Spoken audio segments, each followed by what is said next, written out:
بسم الله الرحمن الرحيم.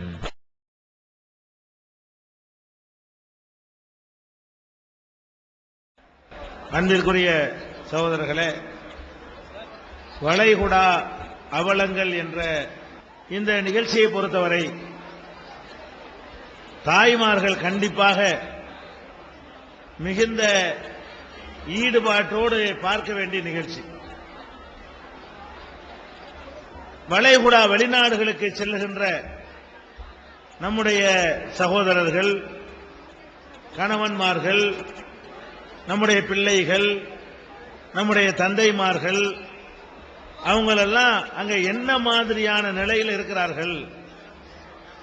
நம்ம நினைக்கிற அளவுக்கு நல்ல நிலையில் இருக்கிறார்களா?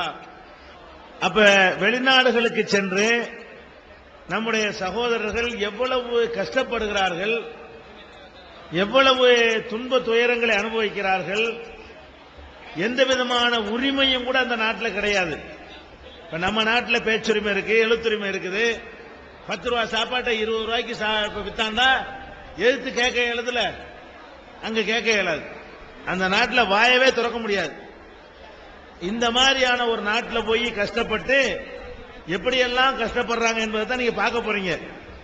கஷ்டப்பட்டு அவர்கள் திரட்டுகிற அந்த பொருளாதாரம் இங்க எப்படி நம்மால் செலவழிக்கப்படுகிறது, இதை நீங்க விளங்கணும். சரி, ஒரு தடவை நம்ம புருஷனை அனுப்பணும், ஒரு வருஷம் ஒரு பயணத்தில் கஷ்டப்பட்டானா அதை சேமிச்சு வச்சு ஒரு 3 வருஷத்துக்கு பிறகு வரும்போது இந்த நாட்டிலேயே இருந்து தொழில் செய்யற அளவுக்கு நம்ம முன்னேறுவோம் அப்படிங்கிற திட்டங்கள் ஏதாவது நம்மகிட்ட இருக்குதா? இல்ல.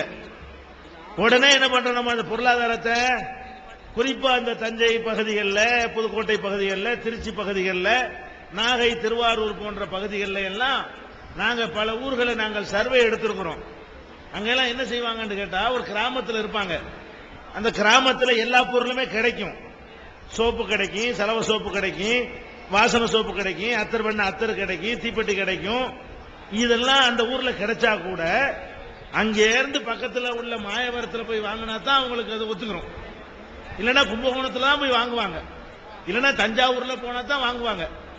அவங்க ஊர்ல என்ன செய்ய மாட்டாங்க, கிளியனூர்லயோ நீடூர்லயோ அல்லது சங்கரமந்தல்லையோ பொறையாறுலயோ வாங்குவாங்க, வாங்க மாட்டாங்க. அப்ப 25 ரூபாய்க்கு கொள்முதல் பண்றதுக்காக வேண்டி இன்னொரு 25 ரூபாய் செலவு பண்ணிட்டு போற அளவுக்கு நம்ம ரொம்ப விவரமா இருக்கிறோம். இந்த சமுதாயத்தினுடைய விவரம் எப்படி பொருளாதாரத்தில் நம்ம என்ன கள்ள நோட்டு அடிக்கிறோமா, டபுளிங் பண்றோமா, அல்ல கொள்ளை அடிச்சவன் சம்பாரிச்சு அனுப்புறானா? அவ்வளவு ரத்தம், அவ்வளவு வியர்வை. அந்த பணத்தை என்ன பண்றீங்க, பாழாக்குறீங்க. ஒரு கல்யாணம் உங்க வீட்டுல, கல்யாணத்துக்கு என்ன பண்றீங்க, பந்தல் போடுறீங்க பந்தல். அவன் 1 வருஷம் கடந்து காய்வான அந்த 1 வருஷ உழைப்ப ஒரு நாள்ல முடிச்சுக்கிறீங்க. நீங்கள் ஒரு மாலைக்கு செலவழிக்கிறீங்களே, அந்த மாலைக்கு சம்பாதிப்பதற்கு உங்க மகன், உங்க புருஷன் வெளிநாட்டில் அந்த வேகாத இந்த வெயில் உங்களுக்கு தாங்க முடியல, இதுக்கு டபுள் 110 டிகிரிங்கிறான். இன்னைக்கு தான் உள்ள இந்த வருஷத்திலே உச்சகட்டம்.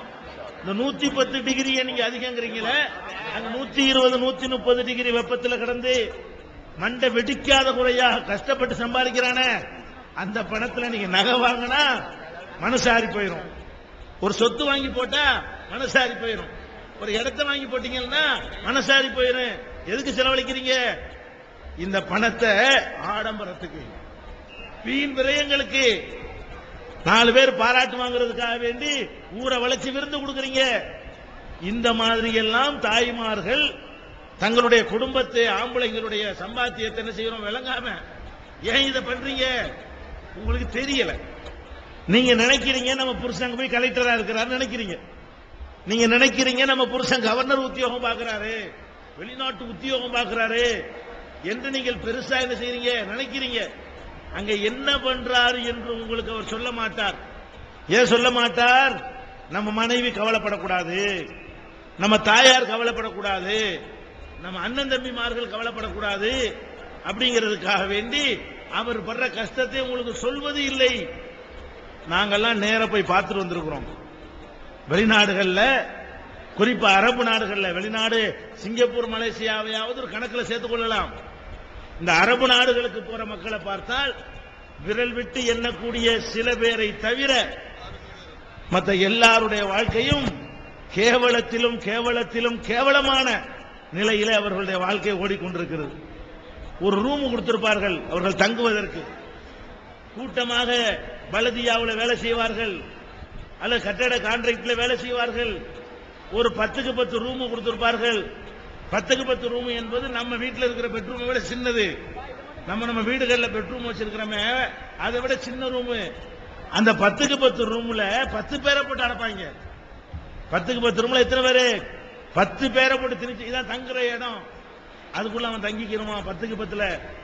அவனுக்கு அரண்மனை மாதிரி வீடு இங்க இருக்கு, அவன் வீட்டுல 7 ரூம் பூட்டி கிடக்கு.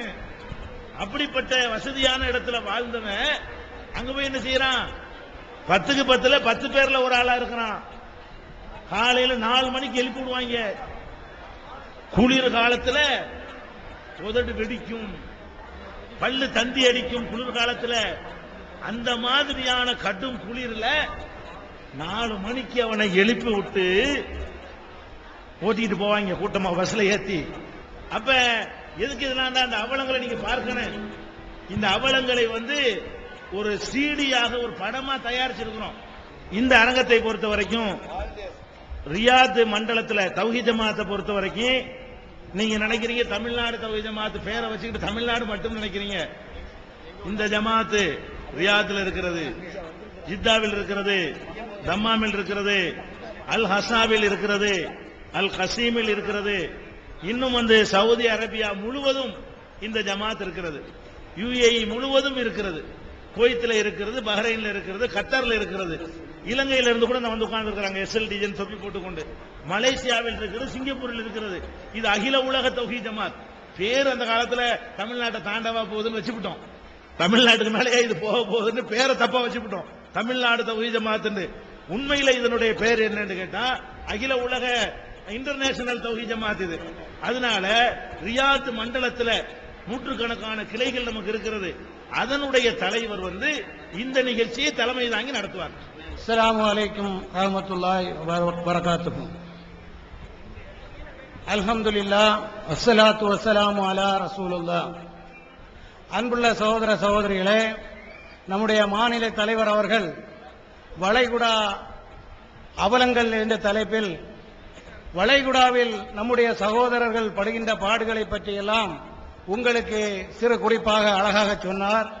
இன்ஷா அல்லாஹ் அதை பார்த்து அதிலிருந்து நாம் படிப்பினை பெற வேண்டும் என்பதற்காக இப்போது அது வெளியிடப்படும். அஸ்ஸலாமு அலைக்கும். அஸ்ஸலாமு அலைக்கும் வரஹ்மத்துல்லாஹி வபரகாத்துஹு. அல்ஹம்துலில்லாஹ். அன்பார்ந்த சகோதர சகோதரிகளே, வெளிநாட்டு அவலங்கள் என்ற தலைப்பிலே உங்களுக்கு முன்னால் அந்த படத்தை காண்பதற்கு முன்னால் ஒரே ஒரு நிகழ்ச்சி, உண்மையான நிகழ்ச்சியை உங்கள் மனதில் பதிய வேண்டும் என்பதற்காக சொல்லிவிட்டு அந்த குறுந்தகட்டினை சீடியினை போடலாம் என்று இருக்கிறோம். நாங்கள் எல்லாம் வெளிநாட்டில் வாழ்பவர்கள். அங்கே என்னுடைய நண்பர் சகோதரர் ஹாமின் இப்ராஹிம் அவரும் இங்கே இருக்கிறார். அவருடன் வேலை பார்த்த, அவருடன் வேலை செய்த ஒருவர் சாதாரண வேலை செய்ய தன்னுடைய 19 வயசுல அங்க போயிருக்காரு. அந்த 19 வயசுக்கு இருந்து தன்னுடைய 51வது வயசு வரையில் அவர் அந்த வெளிநாட்டில் அபுதாபியில் வேலை செய்திருக்கிறார். இதற்கிடையில் அவர் தன்னால் முடிந்த அளவு ஏதோ சேமித்து ஒரு 3 லட்சம் ரூபாய் அளவிற்கு தனது ஊரிலே ஒரு சொத்தை வாங்கியிருக்கிறார். அவர் அந்த சொத்து தன் சேமிப்பாக எடுத்துக்கொண்டு விட்டுவிட்டார். தன்னுடைய 51வது வயதிலே ஆரம்பத்தில் வாங்கிய அந்த சொத்து பன்மடங்காக பெருகி இருக்கும், தனக்கும் ஒரு ஏற்பாடு வேண்டும் என்பதற்காக அந்த சொத்தை விற்கிறார். எவ்வளவுக்கு விற்கிறாரு? 90 லட்சத்துக்கு விற்கிறார். 3 லட்சத்திற்கு வாங்கிய சொத்தை 90 லட்சத்திற்கு அவர் விற்கிறார். கிட்டத்தட்ட 1 கோடி. அதற்குண்டான ஏற்பாடுகளையும் சகோதரர் செய்து கொடுக்கிறார்.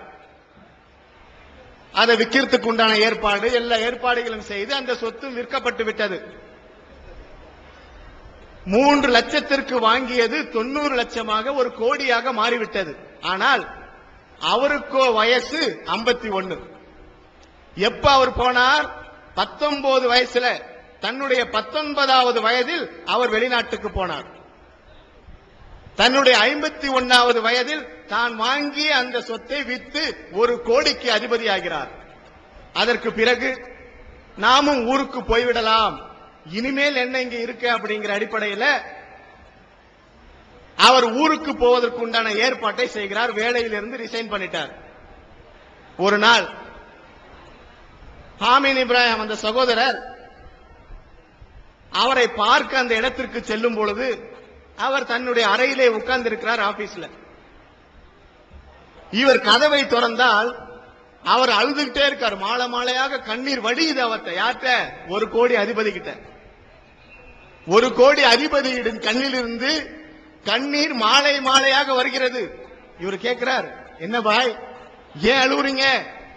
இப்பதான் உங்களுக்கு ஒரு பிரச்சனை இல்லையே, 3 லட்சத்துக்கு வாங்கிய சொத்து 90 லட்சம் 1 கோடி ஆயிடுச்சே, எதற்காக அழுகிறீர்கள் என்று கேட்க, இல்ல ஒண்ணு இல்ல அப்படின்னு சொல்றார். இல்ல சொல்லுங்க, எதற்காக நீங்க அழுகிறீர்கள்? அப்ப அவர் சொல்றார், 3 லட்சத்திற்கு வாங்கிய சொத்து 1 கோடி ஆகிவிட்டது.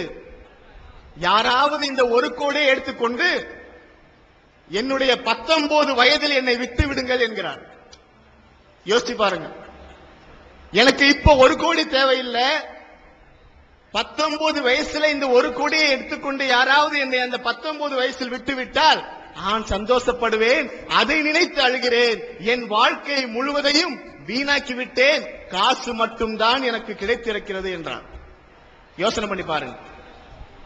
காசு இருந்தாலும் ஒரு பக்கம் கஷ்டப்படுகிறார்கள், காசே இல்லாமலும் வெளிநாட்டில் ஒரு பக்கம் கஷ்டப்படுகிறார்கள். அதிகமாக வருபவர்கள் அனைவரும் சொல்வதெல்லாம் என்னுடைய தாய் என்னை வெளிநாட்டிற்கு போக சொல்லிவிட்டார்கள் என்பதுதான், என்னுடைய மனைவி என்னை வெளிநாட்டுக்கு போக சொல்லிவிட்டார்கள் என்பதுதான், என்னுடைய குடும்பம் என்னை வெளிநாட்டிற்கு தள்ளிவிட்டது என்பதுதான். இது அல்லாத அவர்கள் நானா சம்பாதிக்க வந்தேன் சொல்றவர்கள் 1-2 பேர், தானா வேற வேலை இல்லாம வருகிறவர்கள். அப்படிப்பட்ட கஷ்டங்களை அவர்கள் படுகிறார்கள்.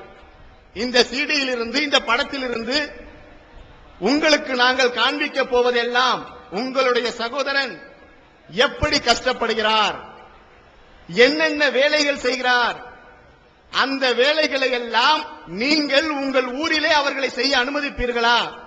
இது போன்ற கேள்விகளை உங்கள் மனதில் ஏற்று இந்த நாட்டிலே அங்க வாங்கக்கூடிய அளவிற்கு, ஏன் அப்படின்னு சொன்னா யாரும் அங்க 1 லட்சம் 2 லட்சம் ரூபாய் சம்பளம் வாங்கல.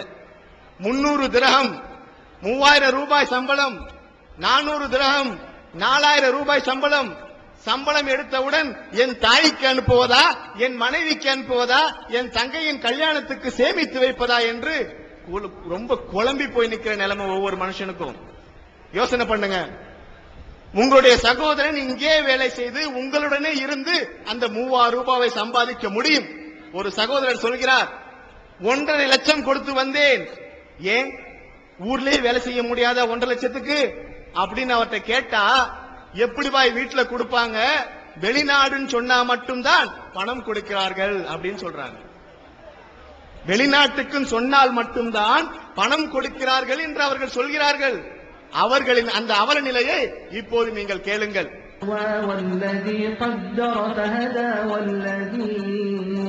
பிறப்பதற்கோரிடம் பிழைப்பதற்கோரிடம் என்பது தமிழ் முஸ்லிம்களின் தலையெழுத்து.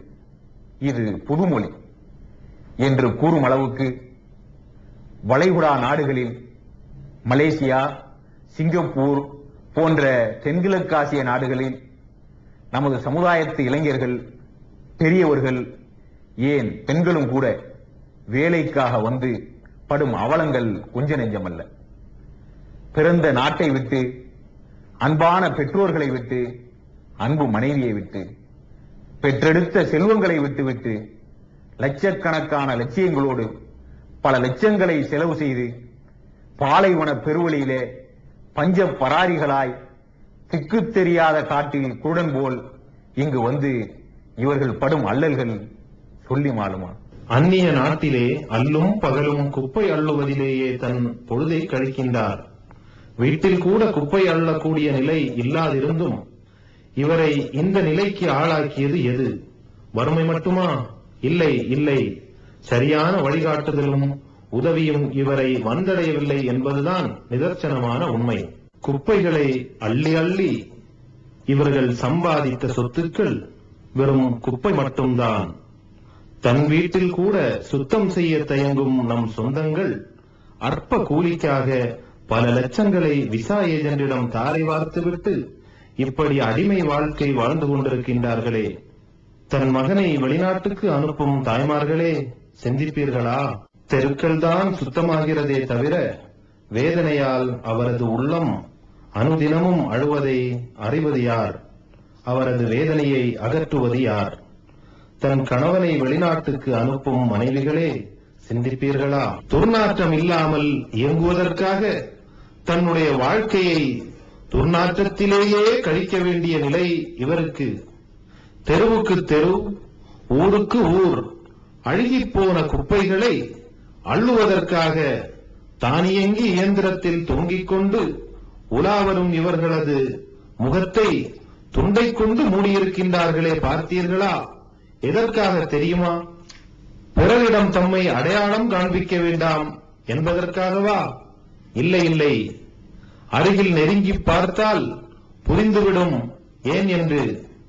மூக்கை துளைத்து வயிற்றை குமட்டும் கொடிய நாற்றத்திலிருந்து தப்பித்துக் கொள்வதற்காகத்தான். அடுக்களை கழிவுகள், அழுகிப்போன உணவுகள், சில நேரங்களில் மனித கழிவுகள் கூட மண்டி கிடக்கும் இந்த கலவைகளிலிருந்து கடந்து வரும் துர்நாற்றம் முகத்தை மூடுவதால் மட்டும் நின்று விடுவதில்லை, மூக்கை துளைத்துக் கொண்டே இருக்கும்.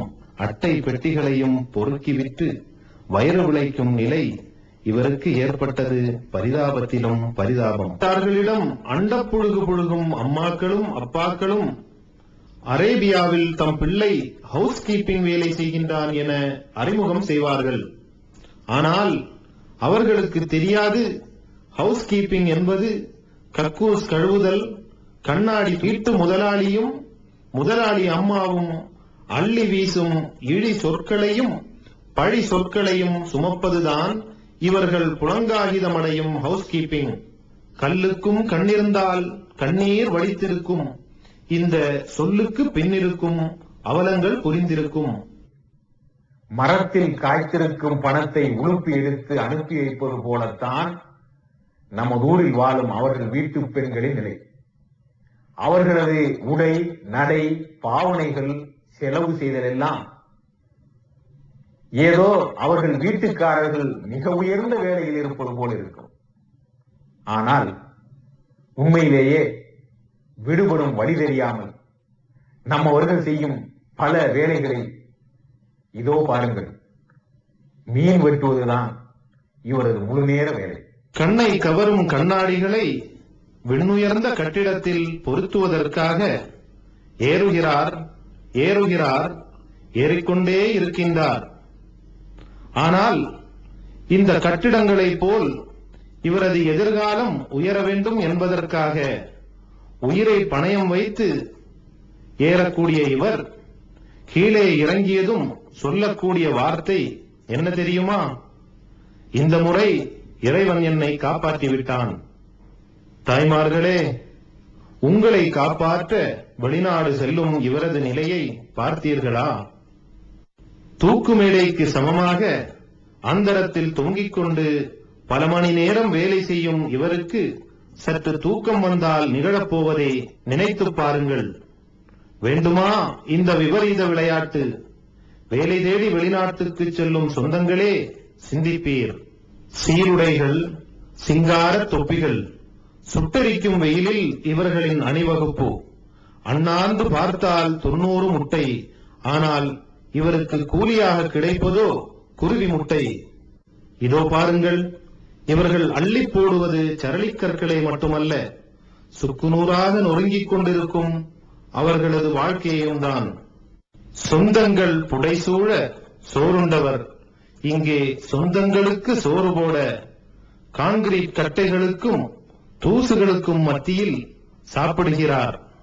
அவியல், பொரியல், மோர்குழம்பு, வத்தக் குழம்பு என்று வகை வகையாய் உண்டு மகிழ்ந்தவர் இங்கு வயிறை நிரப்புவதற்காக உண்ணுவது என்னவோ காய்ந்து போன ரொட்டியும் நீர்த்து போன சோறுந்தானே தவிர அறுசுவை உணவோ ஆட்டுக்கறி பிரியாணியோ அல்ல.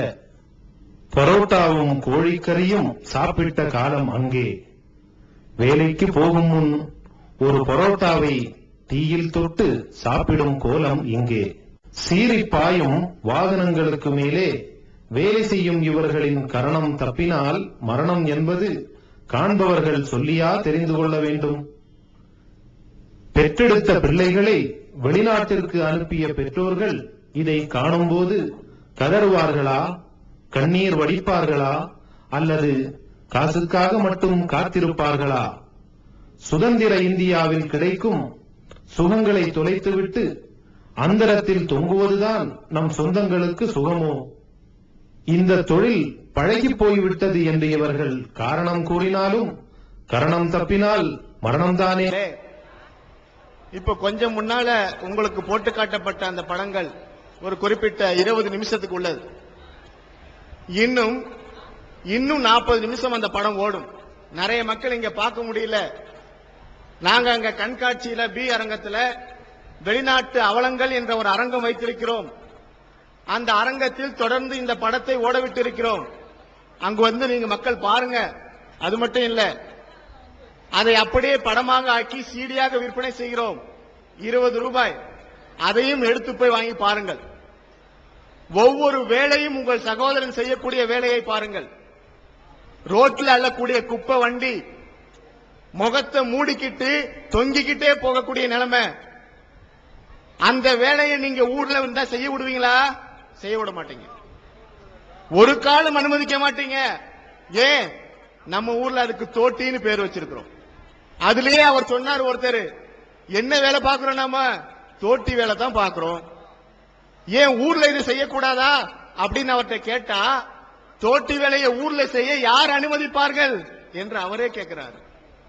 ஒரு வேலையை இங்கே செய்ய அனுமதிக்காத நீங்கள் அதே வேலையை வெளிநாட்டில் கண்ணுக்கு தெரியாம அவர் செய்தால் அந்த பணத்தில் நாம் வாழ முடிகிறது. எப்படி இருக்குது பாருங்க. அது உங்கள் சகோதரனாக இருந்தால் எப்படி இருக்கும் யோசனை பண்ணி பாருங்க.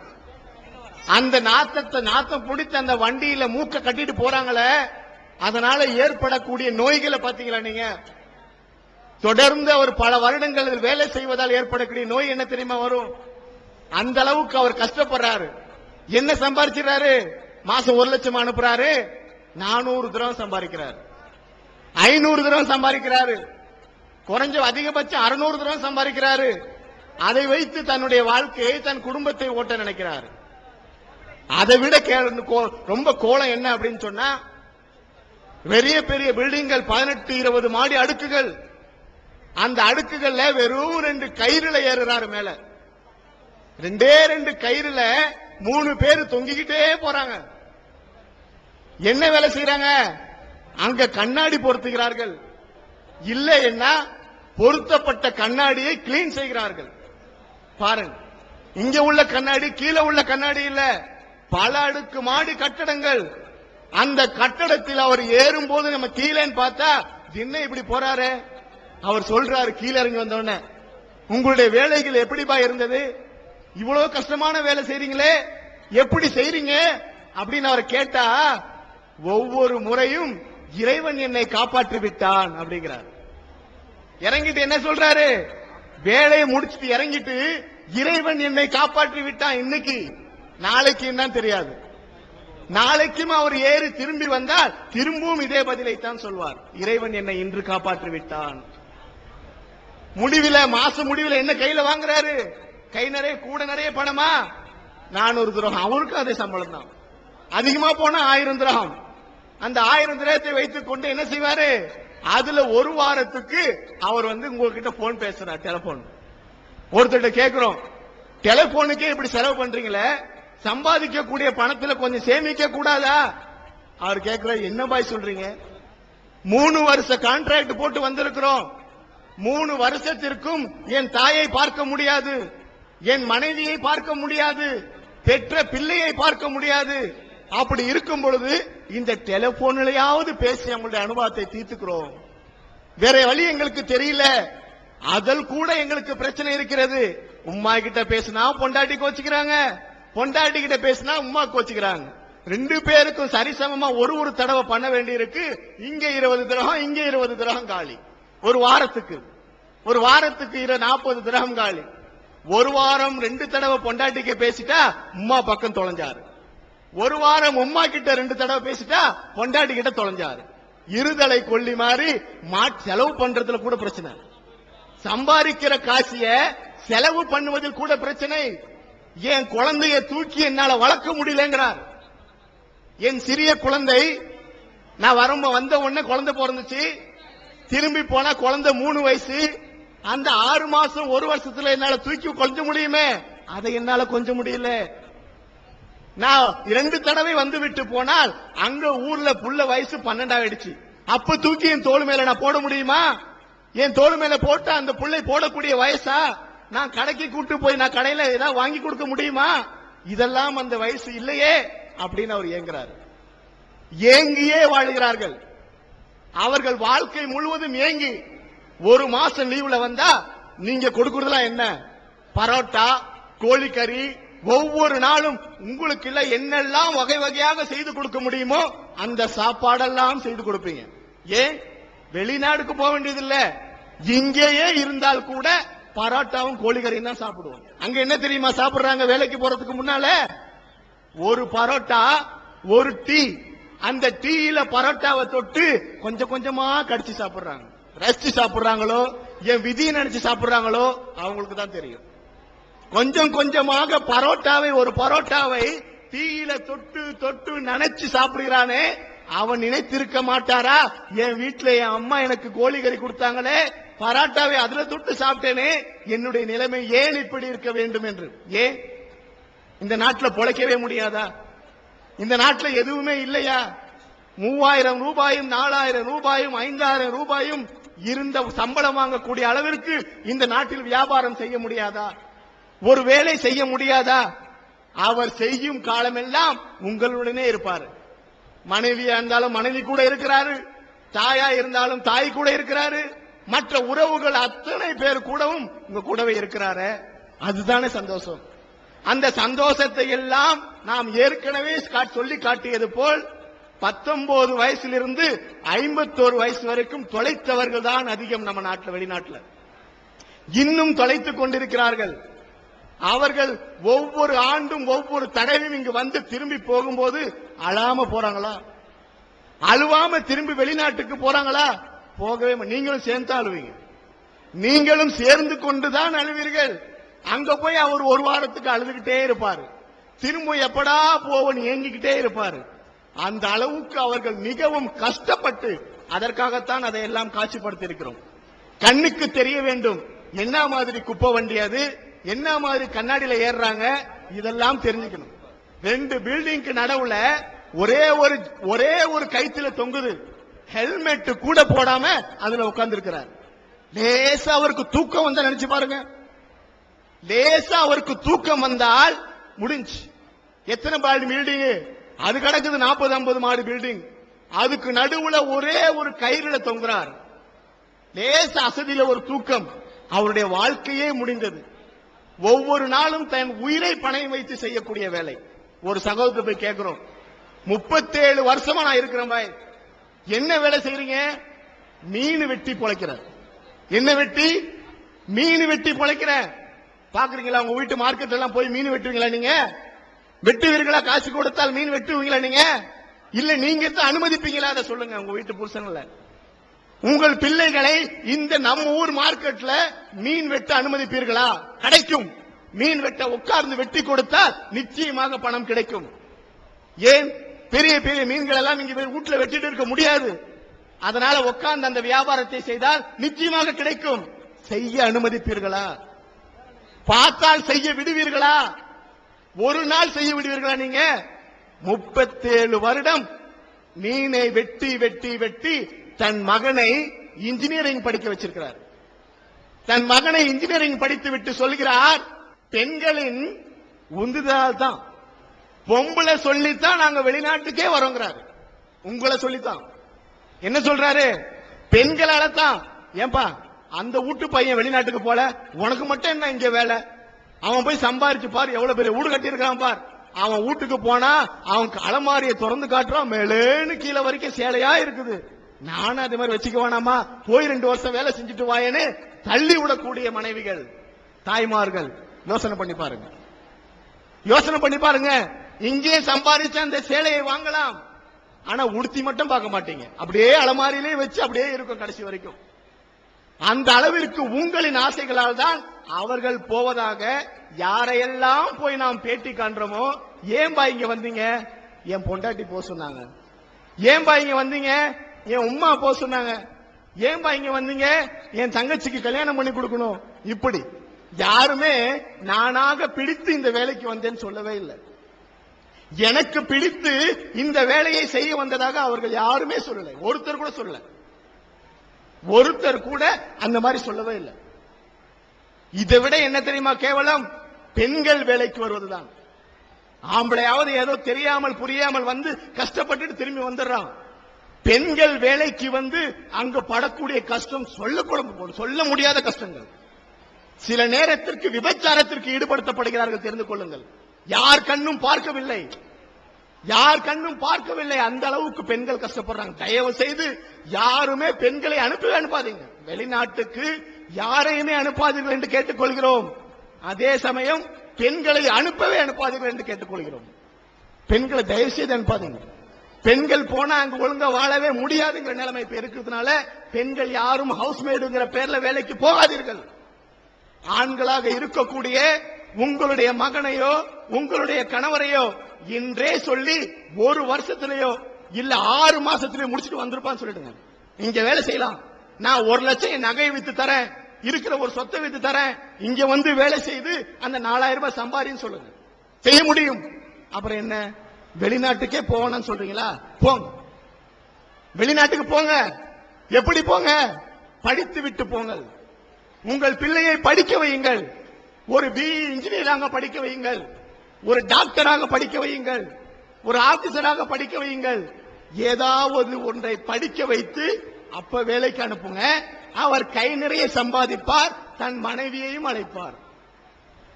தன் கை நிறைய சம்பாதிப்பார், அவ்வப்போது தன் தாயையும் அழைப்பார். அவரால் முடியும். சந்தோஷமாக இருப்பார். ஊருக்கு வந்தாலும் சந்தோஷம், அங்கே இருந்தாலும் சந்தோஷம் என்று இருப்பார். அப்படி அனுப்பி பாருங்கண்ணே. ஒரு அலமாரி புடவை இல்ல, 10 அலமாரி புடவை வச்சுக்கலாம், நிறைய வாங்கலாம். படிக்க வச்சு அனுப்புங்க, அப்புறம் எல்லாம் வாங்கலாம். படிக்க வைக்காமல் அனுப்பி வெறும் 3000 ரூபாயில் உம்மாவும் பொண்டாட்டியும் சண்டை போட்டுக்காதீங்க. எனக்கு வேணும் உனக்கு வேணும் அவரை போட்டு பாடா படுத்தாதீங்க. அவர் கஷ்டப்படுறார் 2 பேர்ட்டையும் மாட்டிக்கிட்டு. ஒருத்தர் சொல்றார், எந்த பக்கம் போனாலும் எனக்கு பிரச்சனை. என்னப்பா பிரச்சனை? இந்த பக்கம் கொடுத்தா பொண்டாட்டி கோச்சிக்கிறா, இந்த பக்கம் கொடுத்தா உம்மா கோச்சிக்கிறாங்க, என்னால என்ன செய்யறதுனே தெரியல அப்படிங்கிறார். அந்த அளவிற்கு மோசமாக நம் வாழ்க்கை இருக்கிறதாங்க, சும்மா இல்ல. வரும்போது ஆனா நம்ம சகோதரர் என்ன தெரியுமா செய்யறாங்க? வரும்போது புது சட்டை, நல்ல பேண்ட், சென்ட் எடுத்து சுத்தி அடிச்சுக்கிட்டு இங்க வந்தா ஒருத்தர் சொல்றாரு, உன்னை எதுப்பா வெளிநாடு போக தூண்டுச்சு? ஏன் வெளிநாடு போன? அவர் சொல்றாரு, நான் இந்த படத்தெல்லாம் பார்ப்பேன், பெரிய பெரிய பில்டிங்கா இருக்கும், அதெல்லாம் என் மனசுல ஆசையை தூண்டுச்சுன்னாரு. வேற என்ன? நான் ஊர்ல இருக்கும்போது அந்த சகோதரர்கள் வெளிநாட்டிலும் வருவாங்களாம். அவர்கள் புது சட்டை போட்டுக்கிட்டு சென்ட்டை நல்லா அடிச்சுக்கிட்டு வேட்டி அப்படியே தூக்கிக்கிட்டு நடந்து போகும் பொழுது அங்க பார்த்தா இவன் இன்னும் ஒரு கலெக்டரா இருக்கான் போல இருக்க, இவன் இவ்வளவு அழகா போறானே, பெரிய சட்டை, நல்ல நல்ல சட்டை, கூலிங் கிளாஸ். கடைசியில பார்த்தா அந்த வண்டியில மூஞ்ச பொத்திட்டு போறது அவரா இருக்கிறாரு. தெரியுதா? 300 ரூபாய் சம்பளத்துக்கு அந்த வண்டிக்கு பின்னால ஏறி நிட்டுட்டு போற அவரா இருக்கிறாரு.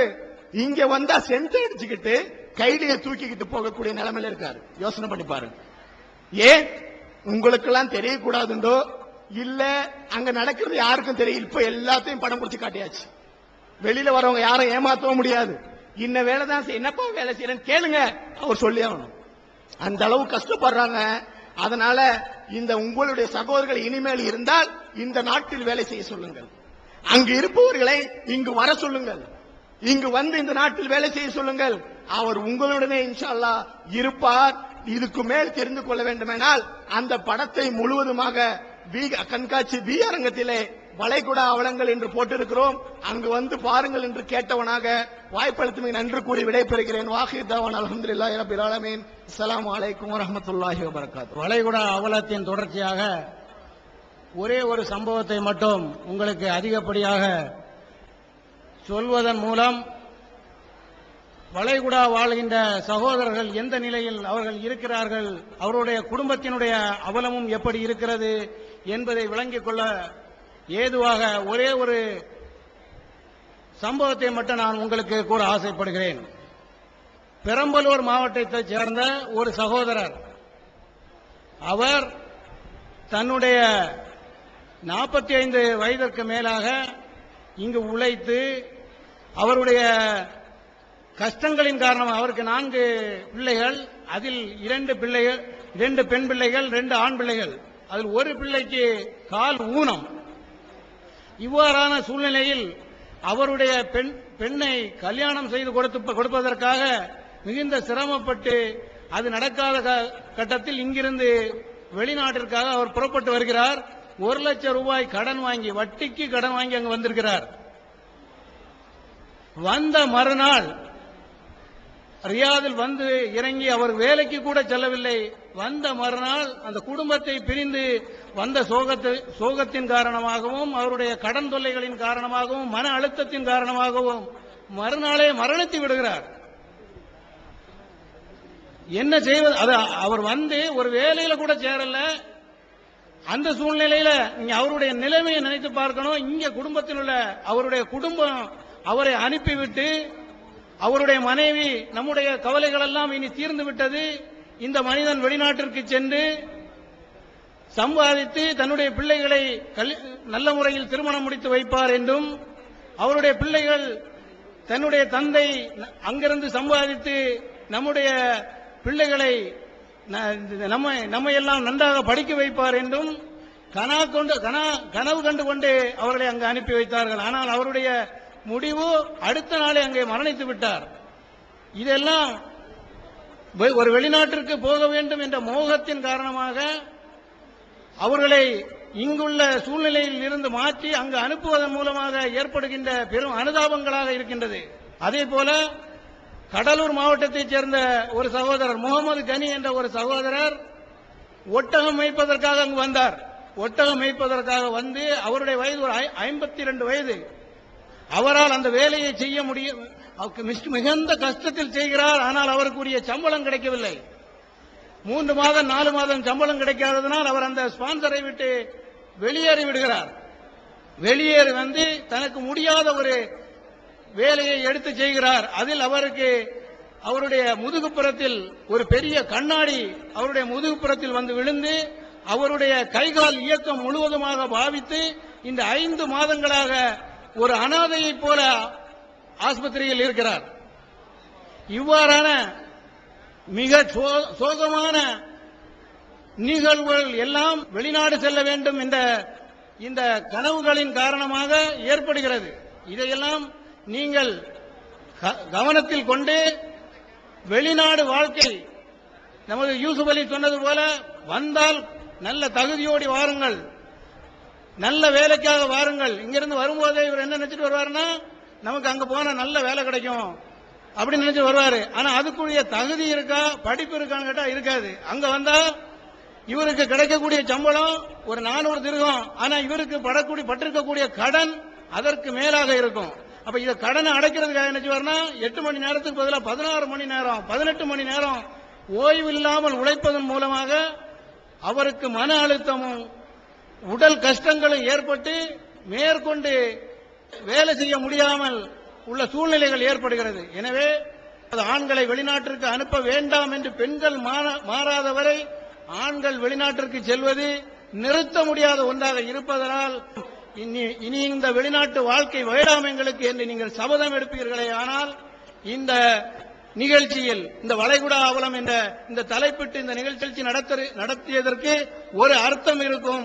இன்ஷா அல்லாஹ் நம்முடைய ஜமாத் ஒவ்வொரு விஷயத்திலும் இப்படி எடுக்கின்ற முடிவில் மிக அதிகமான வெற்றியை பெற்றிருக்கிறது. இன்ஷா அல்லாஹ் இந்த விஷயத்திலும் நம்முடைய ஜமாத் அதிலும் வெற்றி பெறும் என இறைவனை வேண்டி நிறைவு செய்து கொள்கிறேன். ஆகிர் தவானா அல்லாஹு அக்பர்.